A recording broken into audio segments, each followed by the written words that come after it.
اللہ الرحمن الرحیم۔ شروع اللہ کے نام سے جو نہایت مہربان رحم کرنے والا ہے۔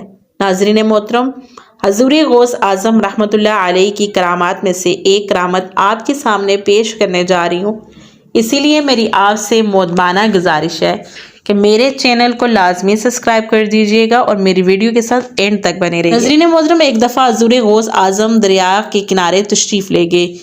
وہاں ایک 90 سال کی بڑھیا کو دیکھا جو زاروں قطار رو رہی تھی۔ ایک مرید نے بارگاہ غوثیت میں عرض کیا، مرشد جی، اس بڑھیا کا ایک بیٹا تھا، بیچاری نے اس کی شادی رچائی۔ دلہے نے دلہن کو اس دریا کے ذریعے کشتی میں اپنے گھر لا رہا تھا کہ کشتی الٹ ہو گئی اور دلہا دلہن سمیت بارات ڈوب گئی۔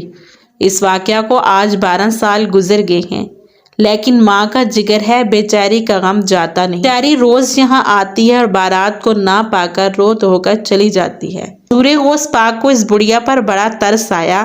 آپ رحمت اللہ علیہ نے اللہ عز و جل کی بارگاہ میں ہاتھ اٹھا دیے۔ چند دن تک کچھ ظہور نہ ہوا، بےتاب ہو کر بارگاہ الہی میں عرض کیا، یا اللہ، اس قدر تاخیر کی کیا وجہ ہے؟ ارشاد ہوا ہے، میرے پیارے، یہ تاخیر خلاف تقدیر نہیں ہے۔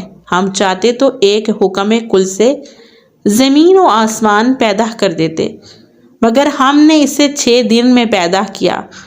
بارات کو ڈوبے ہوئے 12 سال گزر چکے ہیں، اب نہ تو وہ کشتی باقی ہے، نہ ہی کوئی سواری۔ تمام انسانوں کا گوشت بھی دریائی جانور کھا چکے ہیں۔ ریزہ ریزے کو اجزائے جسم میں گٹھا کروا کر دوبارہ زندگی کے مراحل میں داخل کر دیا ہے۔ اب ان کی آمد کا وقت ہے۔ ابھی یہ کلام اختتام کو بھی نہ پہنچا تھا کہ یکجا وہ کشتی اپنے تمام ساز و سامان کے ساتھ دلہا اور دلہن اور باراتی پانی کی سطح پر نمودار ہوئے اور چند ہی لمحوں میں کنارے پہنچ گئے۔ تمام باراتی سرکار بغداد سے دعائیں لے کر خوشی خوشی اپنے گھر پہنچے۔ اس کرامت کو سن کر بے شمار کفار نے آ کر سیدہ غوث اعظم کے دستے حق پر اسلام قبول کیا، اور وہ وقت بھی آیا کہ اللہ سبحانہ تعالیٰ نے آپ کو وہ بلند مقام عطا فرمایا۔ تمام علماء کی گردنیں آپ کے سر کے نیچے تھی۔ ناظرین محترم، یہ تھی غوث اعظم کی بے شمار کرامتوں میں سے ایک کرامت۔